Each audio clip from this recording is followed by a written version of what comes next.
everybody. You're really welcome back to another one of Linda and myself's chats. We have been asked again by Meath Library and in conjunction with the Healthy Ireland Initiative programme to come back and have another chat with you.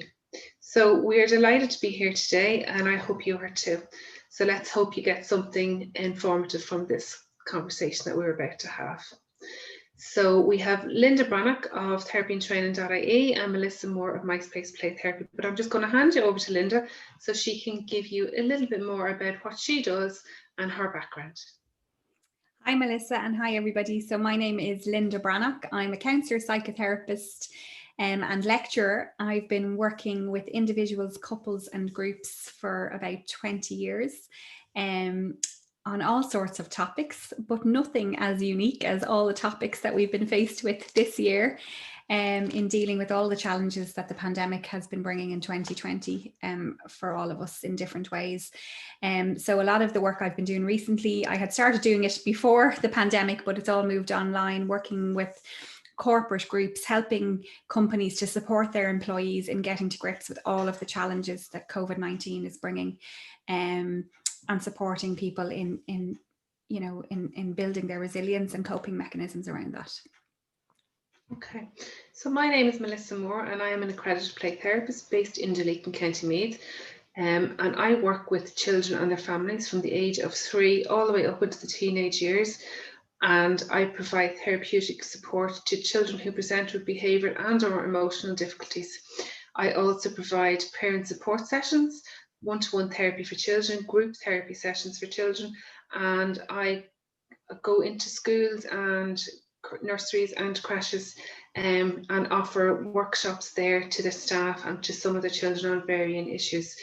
And like Linda, recently due to COVID, I have started offering online workshops to corporations who are very proactive in trying to support their employees, particularly around parenting issues and managing all the change that COVID brings us along with that. So that's me. So I've been in this line of work for over 20 odd years and I'm also a mom of 3. And between myself and Linda, we have 7 children.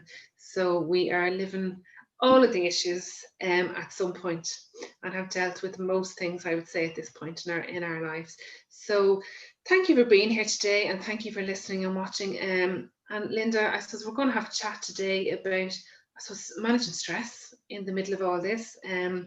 Stress is one of those factors and things in life that we all have at some point or another. But I suppose it's absolutely magnified now and the last 6 months with COVID, between having to follow restrictions, not being able to go out to work, maybe working on the front line and all that brings with it, children being in school and haven't been in school and, all of that change and, all our activities that have stopped happening, that may have been an outlet, I suppose, for us and for our mental health and for emotional well-being and, for our children's well-being and our friends and business and all of that. So I suppose certainly, I can feel the stress levels having risen within my practice here in Duleek. And I suppose with the number of parents calling me has significantly increased in the last number of months. And I suppose being able to manage things at home, manage things in their life, reacting to things, and the impact all of that has, the impact of missing families and maybe having somebody that's sick with this virus or somebody that's sick and with something else and we can't get to see them. So I suppose, I would love to hear your insight into how we all could and should manage stress, and maybe learn something new from you today. So not sure about that, but you know what, these conversations are always useful for us as well as professionals, as equally as they are for the people who are listening and watching. We're human too. We have families and I'm sure our own stress levels have peaked, once or twice over the last few months. This is tough going. This is a global pandemic. It's never, all the cliches, it's never been experienced in our lifetime and it's stressful. And there's no way around that. This is stressful. Yeah. And I suppose what I've been saying all along is that whatever, if you were to look at the scale of 1 to 10 question, on a scale of 1 to 10, with 1 being, calm, perfectly calm and zen and laid back and nothing really phases you, and 10 being stressed out and anxious and overwhelmed, whatever level we were at, not everybody was at 0 or 1 before, say, last January or February, or this time last year in October. Some people were probably already a couple of points up on that scale, if not more. And then, in my experience, everybody that I've been asking anyway, where they're at now since then, on a scale of 1 to 10, 10 being overwhelmed and 1 being calm, everybody is a couple of points, not everybody, I can't speak for everybody, but a lot of people are feeling that often they are a couple of points higher before they even start their day. And we have to have that in our awareness. If we were at 0 or 1 normally and we're at 2 or 3 now, that means that any extra challenge we have in the day is going to bring us up another 1 or 2 points to 4, 5, 6. But if we were already, kind of burdened and stressed before this pandemic hit, so we were already at a 3 maybe, which is still quite manageable, but anything else, the pandemic is bringing us up another 2 or 3 points, and then the normal daily challenges on top of that could bring us up to 7, 8, 9. And I think, I'm not trying to make people feel worse by saying that.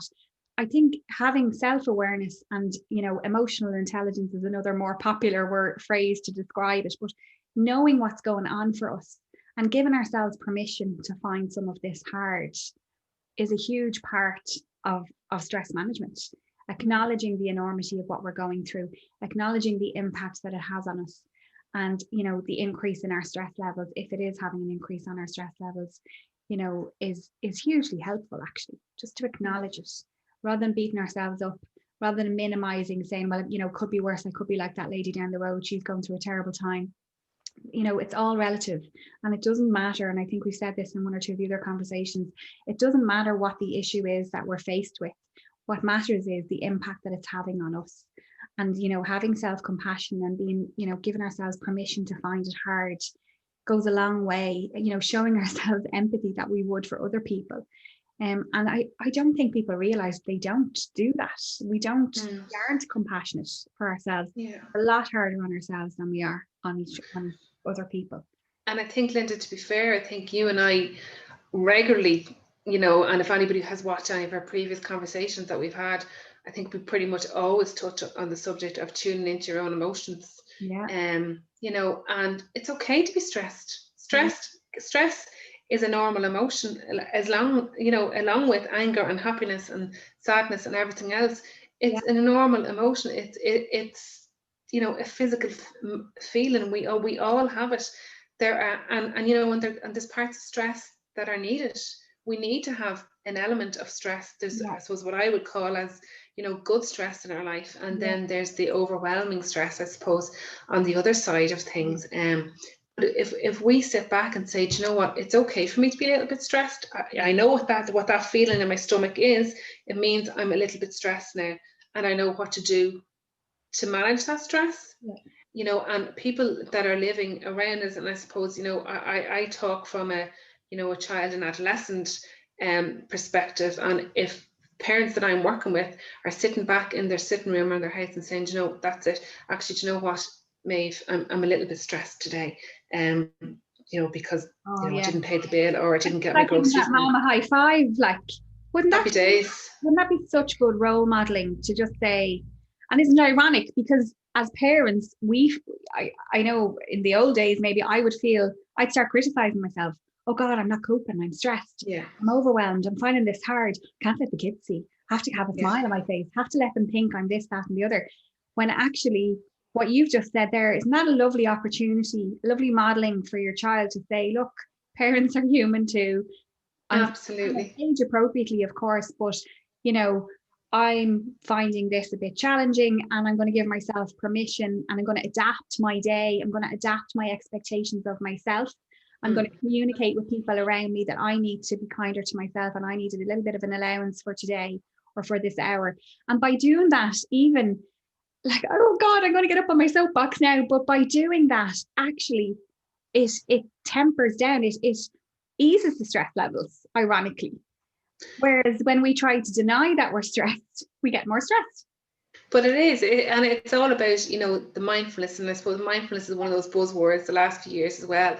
Yeah. But all it means when I is, started, well, it did exist, I'm sure, because it's from ancient traditions, but it wasn't yeah, in this it's not field used, when I started yeah. years ago. Yeah. And I suppose all it is that we're saying is that when you get that icky feeling in your belly, or you get your sweaty hands, or whatever it is that's the symptom of your stress, that you actually sit back and say, okay, that's what that means. I'm a bit stressed out today. I'm going to take 5. Actually, do you know what? And I have parents actually saying, you know, to say to their kids, I'm a bit worked up today. I'm going to have a cup of tea and I sit down for 5 minutes, and I know I'll be okay after that. So, because what you're doing is you're doing exactly that. You're role model. You're showing your kids that we all have cracks. Yeah. And when they're stressed, it's okay for them to be stressed.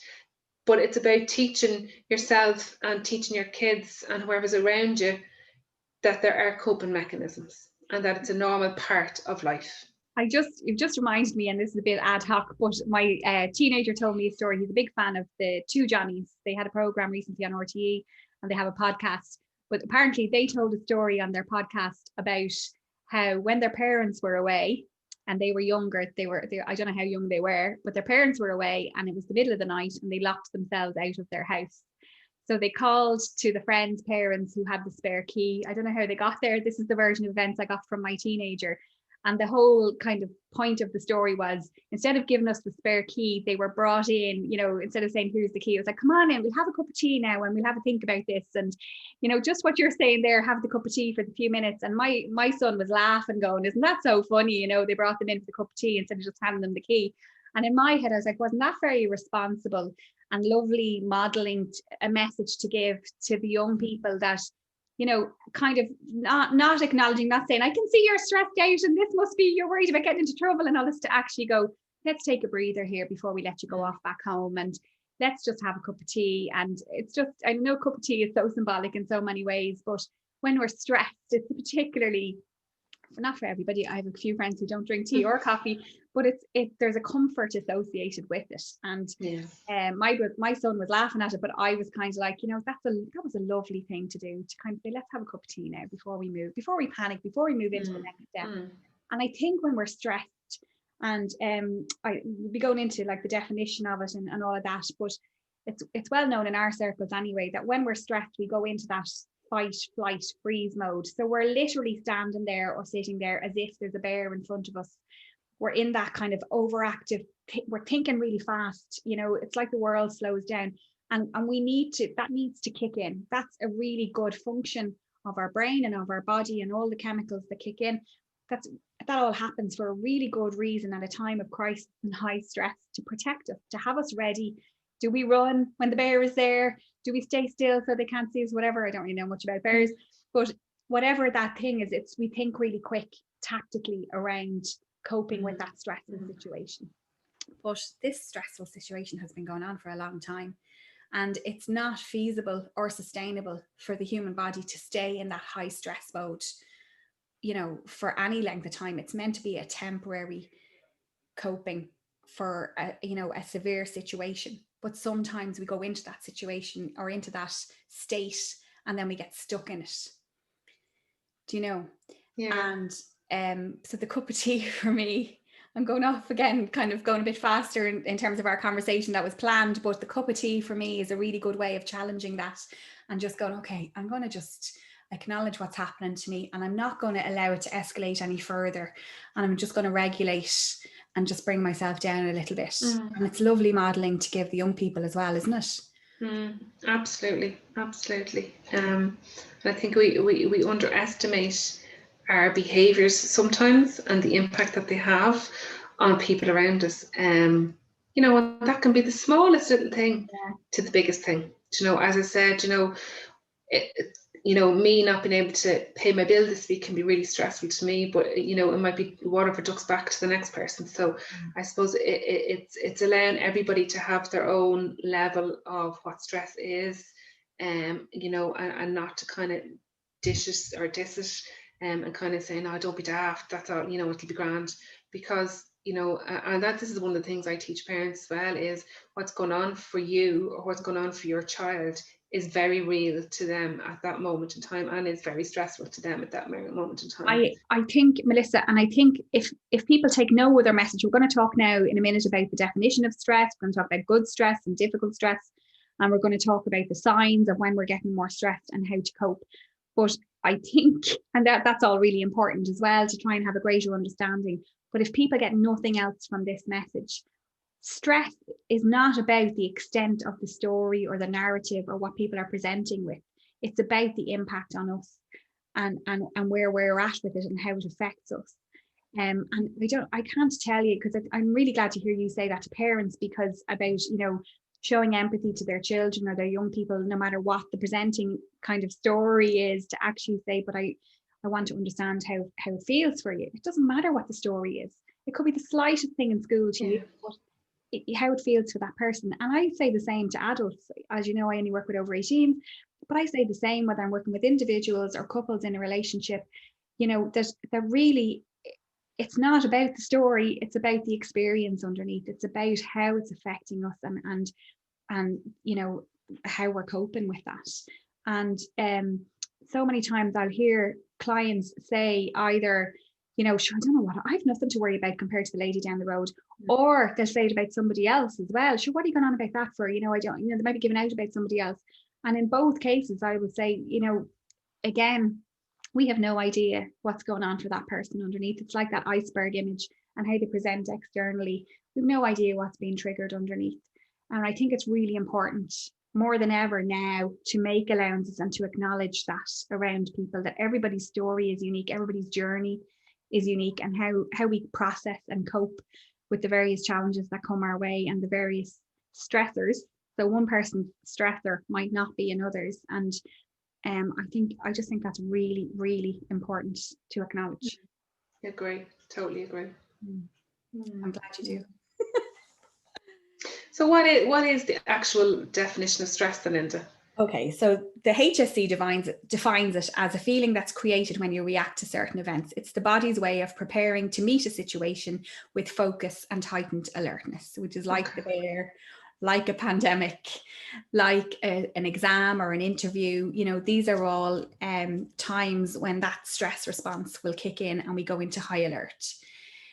So from that definition, then it would be completely abnormal for somebody not to feel some level of stress during what we're going through at some point. Yeah, well, I'd be hesitant to use abnormal and normal, but I suppose what I'm saying is that it's understandable. Really understandable that if we are. And also there could be a lot of people that are very stressed that don't even know they're stressed. Yeah. You know, so this is a stressful time. This is an anxious time. So any normal anxious response or stressed response is normal, like from that perspective. It's understandable. Yeah. But in general, you know, stress isn't always bad. There is good stresses, you know, like so falling in love, we you know, we have the same kind of chemical response in our body when we start to fall in love, the butterflies, you know, even, you know, sometimes you get that stomach turning thing that can be for good reasons as well as for, you know, not so good. So, and sometimes, I don't know, in your work with children, maybe people misunderstand or they mix that feeling up. So if they're feeling that kind of nausea in their tummy when they're anxious all the time, and then another time they feel it when they're excited, they think they must feel anxious, even though it's a part of them and they're excited. So I think, you know, they're like going on holiday. It's a great thing to do, but it can be quite stressful, but it's a good stress, I suppose. So yeah, there are good stresses and I suppose, you know, getting, you know, the adrenaline you might get for doing an exam, you know, or, you know, a life change, moving house, they're all good. It's a good stress. It's a good thing that happens. But there's obviously more challenging stresses that can happen too, that would be more difficult, like loss, grief and loss, you know, being made redundant, losing a job, relationship breakdown. You know, there's a lot of kind of challenging stresses that can happen that are more difficult to deal with. But I think that word stress, Linda, has always kind of had you know, a negative element to it. But I think it's really important to remember that actually stress is one of those things in scenarios like that. You're going for maybe a job interview, or you're having a test on Friday in school, or, you know, something exciting happening.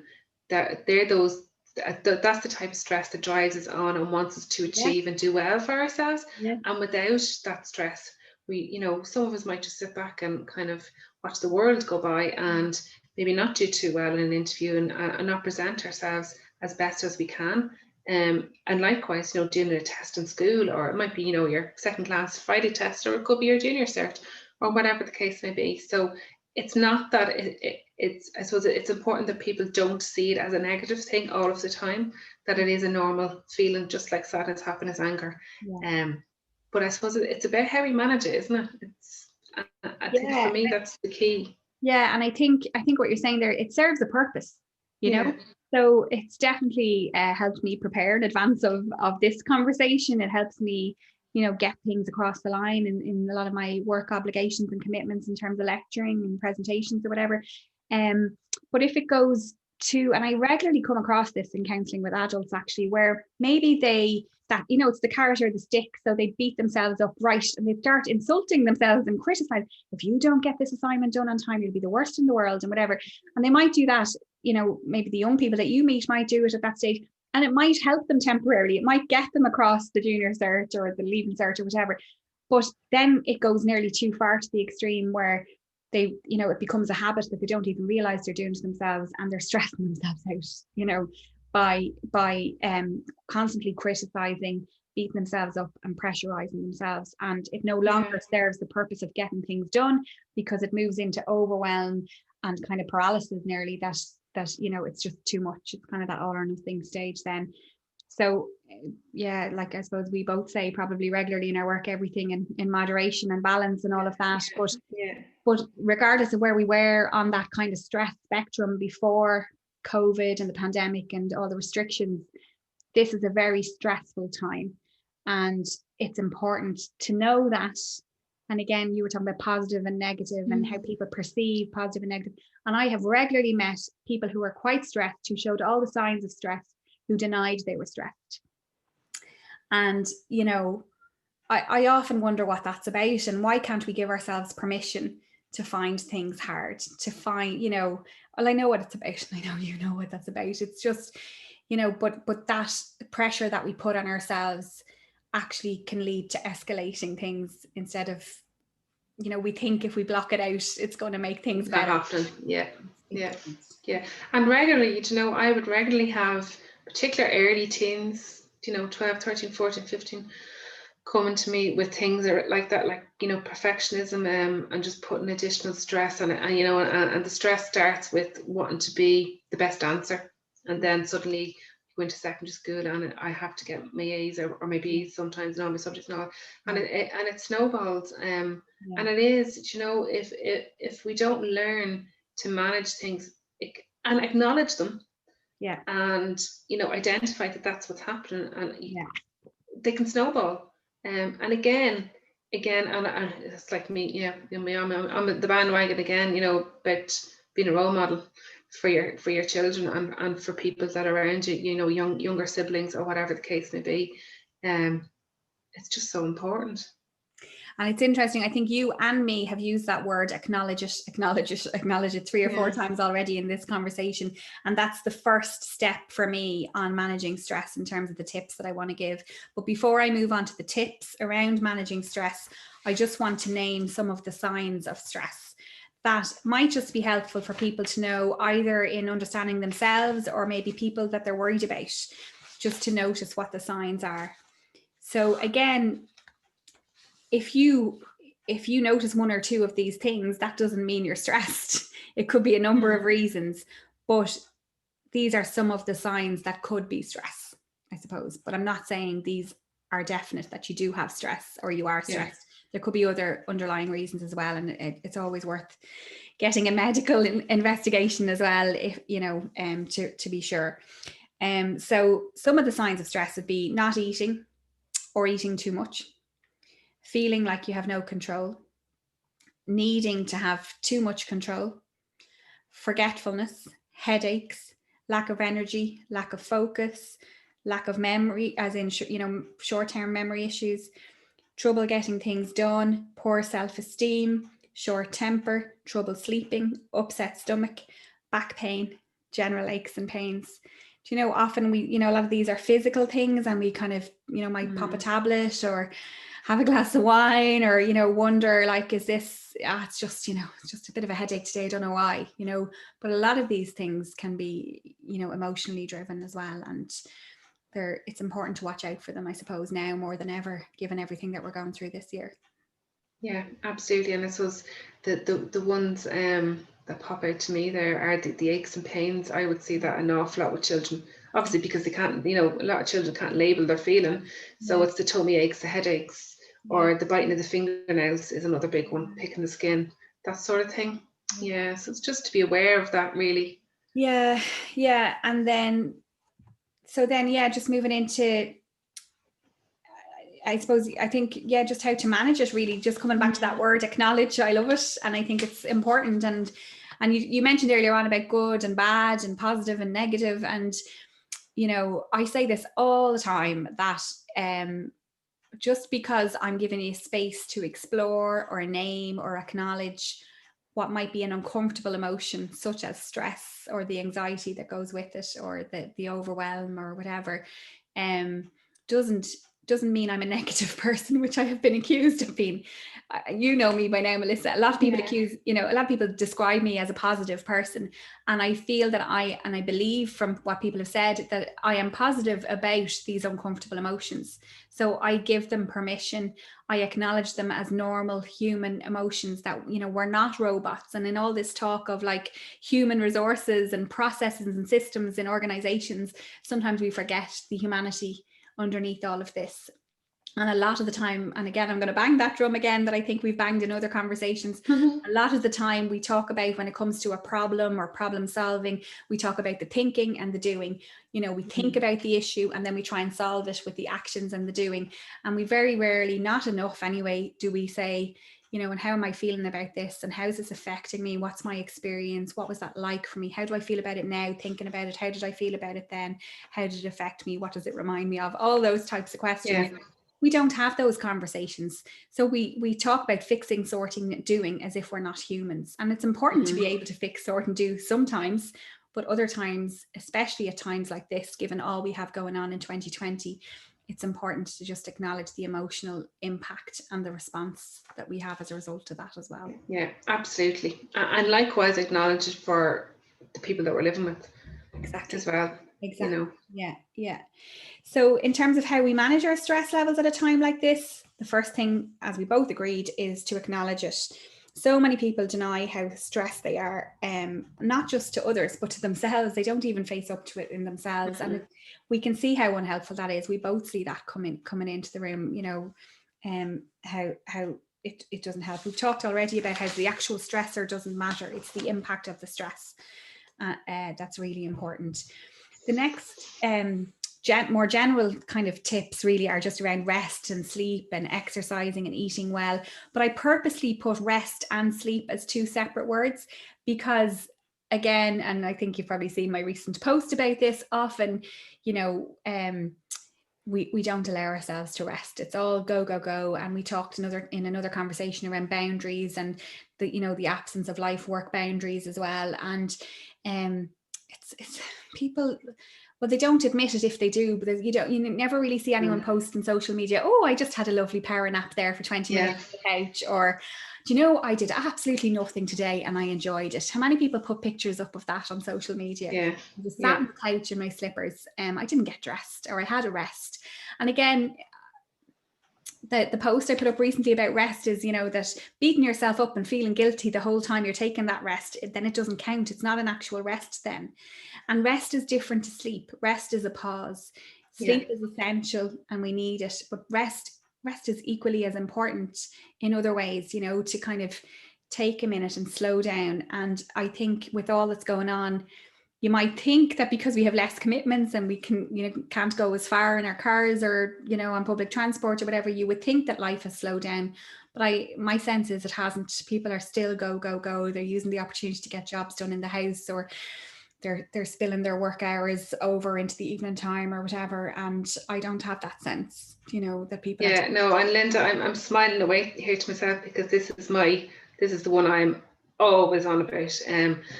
And it's funny, well, it's not funny, but just before we completely shut down into level 5 there again, I had literally just finished a 4-week program of a group work that I had been doing with young teenagers, so 13, 14-year-olds. And the one piece of homework they got every week was 10 minutes rest when they came from school. And, in week 1, they were looking at me going, oh, I don't have time for that. I have to do my homework, I have to study, I have to get to football, I have to get to basketball, whatever it is.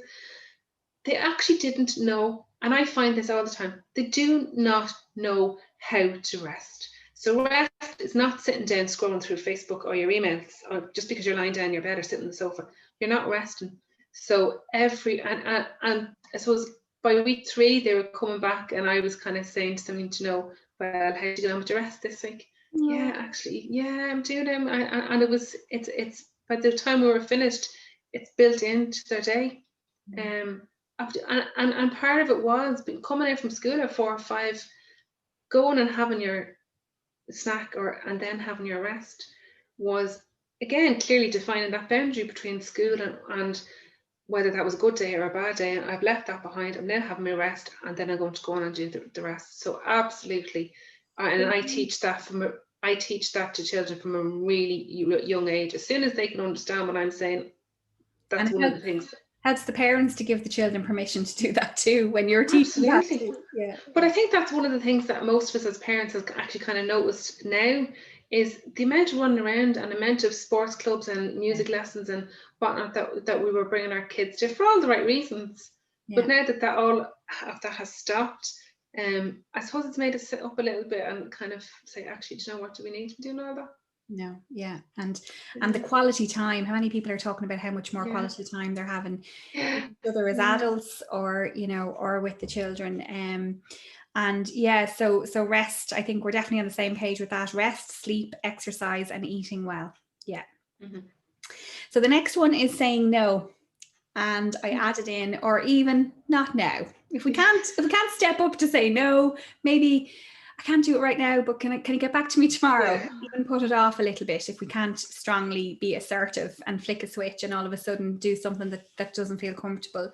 But if we're feeling stressed, and if we are acknowledging that we're feeling stressed, and again, it doesn't matter what the root cause of that, we're in a global pandemic, so everybody's entitled to feel it right now. That, we need to kind of maybe put limits on the tasks and the challenges that we have. Maybe we can't do as much as we used to. Well, we have restrictions anyway blocking us, but still. That no or not now sounds so easy when you say it, but by God, it's not, Linda. It's like, like there are times where I would have that sense of guilt, especially if it's somebody close to you that's asked you to do something. Yeah. Now, because we're in the field that we're in, doing the work that we're doing, obviously, that's something that I have worked on over the years, and it's much easier for me to do it now. But still, every now and again, I get that little twinge of guilt, especially if it's family or close friend. It's so lovely to hear you just name it and honor it, and it's okay to feel it. It doesn't mean you need to act on it. And absolutely, where that comes from, and we don't need to go into a therapy session right now. And you're owning it and honoring it, and if we were to impulsively respond to that WhatsApp or that text asking us to do whatever it is, we probably wouldn't give ourselves the time, and we'd just say yes, and a half an hour later we'll say yes. So what I have been recommending, I'm not asking everybody to all of a sudden wave a magic wand and become assertive saying no to everything. I'm just asking people just to think about it. So don't reply to anything. Well, even if it's not about saying no, emails don't have to be replied to straight away. Well, not in a lot of jobs anyway. So, think about it and reply to it after lunch, or sleep on it if a personal thing, whatever. Can I get back to you tomorrow, or can I get back to you next Monday, or whatever it is, and put it off a little bit, sit with it a little bit. And again, it doesn't have to be all or nothing. Maybe I can drop you there, but I can't collect you, or look, if you're stuck and nobody else can do it, well then maybe I'll so it's that kind of thinking outside the box bit, and reflecting. Because if we're stressed, again, we're in that fight, flight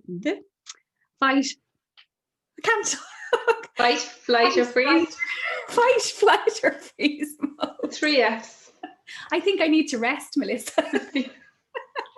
So if we're in that mode, the temptation might be just to write yes on the WhatsApp or the email. That's when, like, to use the analogy from earlier on, like sitting down and having the cup of tea. Okay, let's think about this for a second. In the same way, let's pause on the response on the WhatsApp, the text, or the email. Let's leave it till after lunch, or let's sleep on it. Yeah. And the temptation, this is number 4, the temptation then is really to move into unhealthy coping mechanisms. I kind of touched on it a tiny bit earlier on. We might be tempted when we're feeling stressed to reach for the glass of wine, or to pop a tablet or drugs or whatever. And, you know, that's self-medicating, and it might temporarily numb whatever is going on, but it's definitely not going to make things. I know that goes without saying. I know it's obvious, but we're feeling isolated already. And this is going to, you know, can lead to us feeling guilty afterwards and withdrawn even further. So the unhealthy coping mechanisms, and I say that with no judgment. I'm saying that if we're doing it to cope, it's not going to work. It's not helpful. And the next one then is connection. We've spoken about this already, the importance of connection. And in this technological world, how ironic it is that we're not as connected as we could or should be, maybe. And I'm encouraging everybody to go back to old school, pick up the phone and ring somebody. Whatever, FaceTime and Zoom and all is great too, but anything is better than a quick WhatsApp. So have the conversation. Absolutely. And as I've said before, and I'll harp on it again, you know, you don't know the impact that your few words of how was your day or have you any news for me has on the person on the other end of the phone. You might be the only person that bothered with them all week. You know? Exactly. You never know the impact that your words and your connection have on somebody. And the last one really is just about control, anxiety and control. When we're stressed, they all go hand in hand. And if we're in that fight, flight, freeze mode, we can be at risk of trying to control the things that aren't in our control. So if other people want to make decisions or take actions around wearing their mask or social distancing that you don't agree with, you can't control that. You can't do anything about that, but you can mind yourself around it, notice what's happening to you and how it's affecting you, and focus on what you can control. So if we're feeling stressed, we need to, more than ever, focus on ourselves and minding ourselves and make allowances for that. Focus on what we can control and let go of the rest. Because if we think we can control the uncontrollable, we can't. Yeah, and I think that that's a really important point to say, Linda. I know at the minute, like, I'm certainly very aware of all the conversations that are being had around schools. You know, and should they be there? Should they be closed? Should they be opened? And now we have the ASTI union voting on possible strike, you know, at some point. But we can't control that. So there's, for me, I know we've said this over the months about different things, about school closures and exams and all of that stuff that has happened in the past. But we cannot control that. The only people that are controlling that is the government at the minute. So we need to look at the little nuggets and little things that we can control within that environment. So it's that you are giving your child that the message that you're going to be okay in school. You know, we don't want our kids going out into the world thinking they're going to be a threat, and you know that when they're going into college, or I know most colleges are online now, but when they're going into school, we don't want them going in uneasy. People are going online in college uneasy. Do you know, some people are uncomfortable with that. That's true. I think you're right. I think as a parent, how we narrate that to our children, how we frame it, is really important. And that we, you know, focus again on the positive and controlling what we can control. So, you know, that positive message. But as adults and as individuals, I think that whole thing around, you know, not trying to change people. So somebody who's not wearing the mask properly, we just have to leave it with them. We can't. We can name it once if we really want to, but it's probably pointless. But we can maybe keep extra distance from that person, or we can, you know, we can make choices that mind us around our stress levels around that, you know, and absolutely.